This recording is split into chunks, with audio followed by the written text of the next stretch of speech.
नमस्कार दोस्तों, 2024 का चुनाव कई इतिहास बनाने जा रहा है। ये चुनाव भारतीय आजादी के इतिहास का सबसे महत्वपूर्ण चुनाव है। इस चुनाव में चुनाव आयोग के चुनाव से लेकर ईडी तक, ईडी से लेकर अर्थ तक सब कुछ सत्ताधारी पार्टी के पास है। विपक्ष के पास सिर्फ एक चीज बची है और वो है साहस। बहुत सारे विपक्ष के नेता टूट रहे हैं, बीजेपी ज्वाइन कर रहे हैं, लेकिन जो लड़ रहे हैं वो निखर रहे हैं। देश के तानाशाह को अगर मेरी आवाज सुनाई दे रही है तो मैं बताना चाहता हूं, ये आम आदमी पार्टी है। हम आंदोलन की कोख से पैदा हुए हैं, तुम्हारे किसी बंदर घुड़की से डरने वाले नहीं हैं। दोस्तों, 2024 का चुनाव इतिहास बनाने जा रहा है और इस इतिहास को एक तरफा याद नहीं किया जाएगा, क्योंकि इतिहास कभी एक तरफा नहीं होता। इतिहास में अरविंद केजरीवाल, संजय सिंह, हेमंत सोरेन, मनीष सिसोदिया और सपा के विधायक इरफान सोलंकी का भी नाम लिखा जाएगा, जिन पर जुल्म बढ़ता गया, लेकिन इन लोगों ने कमल छाप पट्टा गले में डालना स्वीकार नहीं किया। क्या कहोगे? जानवर ऐसा क्यों? जानवर। इतिहास लालू प्रसाद यादव के परिवार पर हुए जुल्मों को भी याद रखेगा। इतिहास उन जीवों को भी याद रखेगा जो नाव डूबने की खबर मात्र से उतरकर भागते हैं। गौरव वल्लभ, विजेंद्र सिंह, संजय निरुपम।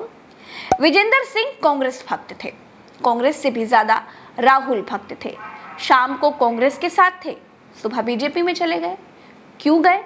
क्योंकि उनको सपना आ गया। वो कहते फिर मैं सो गया, उसके बाद फिर मैं एकदम उठा तो मेरे को लगा कि नहीं यार, आप गलत कर रहे हैं, आप गलत प्लेटफॉर्म पे हो, तो आप भारतीय जनता पार्टी में आइए और यहाँ से आप कहते हैं आप सही दिशा में जाएंगे, इसलिए फिर मैं भारतीय जनता पार्टी में आया। अब ये तो भला हो कि उनको भारत की तरफ से मुक्केबाजी करते समय सपना नहीं आया, वरना पता नहीं कहाँ चले जाते।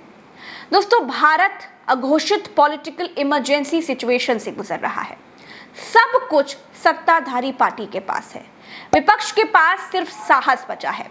इसी साहस के दम पर संजय सिंह जैसे लोग लड़ रहे हैं। कोई लक्ष्य मनुष्य के साहस से बड़ा नहीं होता, हारा वही है जो लड़ा नहीं है। विपक्ष के भीतर उत्तर भारत में 2-3 पार्टियां ही बीजेपी से कायदे से लड़ रही हैं और उनमें आम आदमी पार्टी भी है। देश के तानाशाह को अगर मेरी आवाज सुनाई दे रही है तो मैं बताना चाहता हूं, ये आम आदमी पार्टी है। हम आंदोलन की कोख से पैदा हुए हैं, तुम्हारे किसी बंदर घुड़की से डरने वाले नहीं हैं। तानाशाही मचा रखी है इस देश के अंदर, तानाशाही मचा रखी है। मैं कहना चाहता हूं 6 महीने जेल में रह के आया हूं, 6 महीने जेल में रह के आया हूं। नरेंद्र मोदी जी, कान खोलकर सुन लो, आम आदमी पार्टी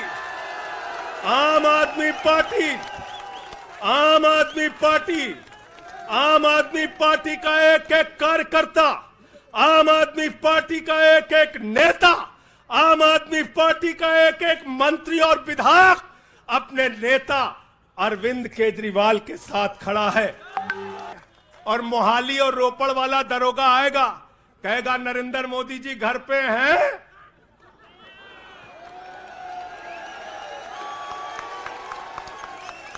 तो भाजपाइयों जवाब दो इसका, क्या देश का प्रधानमंत्री बंगाल के थाने में जाके जांच में शामिल होगा कि नहीं होगा? बताओ मुझे।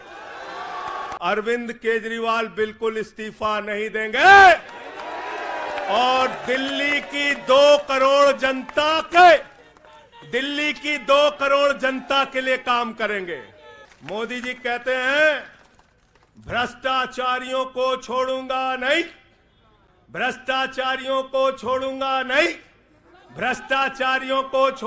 नहीं, पूरब से लेके पश्चिम तक, उत्तर से लेके दक्षिण तक जितने भ्रष्टाचारी हैं सबको भाजपा में शामिल करूंगा। गलत तो नहीं कह रहा भाई? गलत तो नहीं कह रहा? रात में 10 बजे किस जज्बे के साथ हमारा कार्यकर्ता ललकार रहा है। देखो मोदी जी, देखो आके, देखो ये आम आदमी पार्टी के कार्यकर्ता है, देखो ललकार रहा है। तो मैंने भाजपाइयों के लिए नारा बनाया है, जो जितना बड़ा भ्रष्टाचारी वो उतना बड़ा पदाधिकारी। ऊपर से लेके नीचे तक भाजपाई शराब घोटाले में डूबे हुए हैं, सराबोर हैं। जश्न का वक्त नहीं है, जंग का वक्त है। जश्न का वक्त नहीं है, जंग का वक्त है। संघर्ष के लिए तैयार हो जाओ, जम के लड़ेंगे और लड़ेंगे, लड़ेंगे, लड़ेंगे, लड़ेंगे, लड़ेंगे। मैंने आज भाभी के आंखों में पहली बार आंसू देखा है और मैं आपसे कहना चाहता हूं, इन आंसुओं का बदला ईश्वर लेगा। इन आंसुओं का बदला दिल्ली की 2 करोड़ जनता लेगी। रुके न जो, झुके न जो, रुके न जो, झुके न जो, दबे न जो, मिटे न जो, हम वो इनकलाब हैं। संजय सिंह जेल से छूटकर आए तो अरविंद केजरीवाल की पत्नी सुनीता केजरीवाल से मिले, उनके पैर छुए। केजरीवाल की पत्नी रोने लगी। मैंने आज भाभी के आंखों में पहली बार आंसू देखा है और मैं आपसे कहना चाहता हूं, इन आंसुओं का बदला ईश्वर लेगा। इन आंसुओं का बदला दिल्ली की 2 करोड़ जनता लेगी। दोस्तों, नरेंद्र मोदी पिछले 10 सालों में इस बार सबसे कमजोर दिख रहे हैं और इसीलिए इस बार अघोषित तौर पर जांच एजेंसियों के जरिए भी चुनाव लड़ा जा रहा है। एक तरफ मोदी भ्रष्टाचारियों से चंदा लेते हैं, एक तरफ मोदी भ्रष्टाचारियों को अपनी पार्टी में थोक के भाव में शामिल कराते हैं और दूसरी तरफ बिना शर्मो हया के भाषण देते हैं कि कोई भ्रष्टाचारी या बचेगा नहीं, ये मोदी की गारंटी है। मोदी के भाषणों में, और मोदी किसी चुनाव में इतने खोखले कभी नहीं थे। 2014 वाले मोदी के भीतर भी कुछ आत्मसम्मान और आंख में कुछ पानी था। 2019 वाले मोदी के भीतर भी कुछ स्वाभिमान और अपने कुछ बनाए नियम कानून थे, लेकिन इस बार उनके भाषणों में बेशर्मी की बाढ़ है और इसीलिए ये चुनाव देश का सबसे ज्यादा महत्वपूर्ण चुनाव है। विपक्ष के ज्यादातर नेताओं ने बचने के लिए, अपना धंधा बचाने के लिए या फिर केस हटवाने के लिए बीजेपी ज्वाइन कर ली है, लेकिन अंतिम फैसला तो जनता को ही सुनाना है। हुई है वही जो राम रचि राखा। देश के तानाशाह को अगर मेरी आवाज सुनाई दे रही है तो मैं बताना चाहता हूं, ये आम आदमी पार्टी है।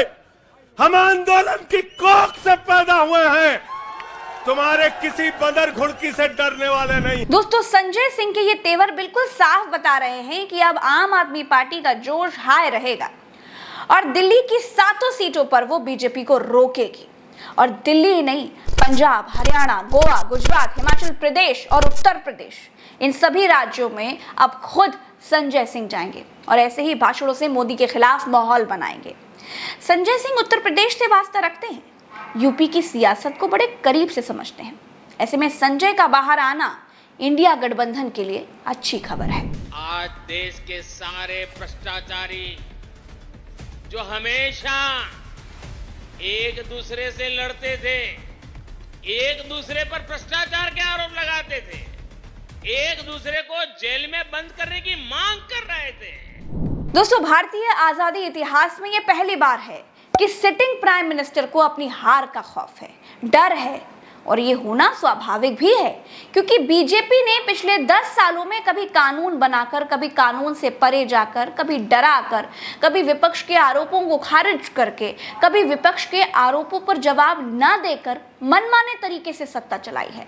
और बीजेपी को जो 2 लोग चला रहे हैं उनको भी ये बात बड़े अच्छे से मालूम है कि अगर सरकार बदली तो फिर बहुत बड़ी मुसीबत आ सकती है। नई सरकार बहुत सारे गड़े मुर्दे उखाड़ सकती है। इसीलिए 2024 के चुनाव के बाद बीजेपी के नेताओं की तरफ से कानून बदलने की बातें भी कही जा रही हैं। देश के हित में कई कठोर निर्णय लेने पड़ते हैं, उनके लिए हमें संवैधानिक बदलाव करने पड़ते हैं। बहुत लोग तो यहाँ तक कहने लगे हैं कि 2024 का चुनाव देश का आखिरी चुनाव हो सकता है। होने को तो कुछ भी हो सकता है। आज की तारीख में विपक्ष के नेता या तो बीजेपी में जा रहे हैं या फिर जेल जा रहे हैं। भविष्य में कुछ भी होना असंभव नहीं है।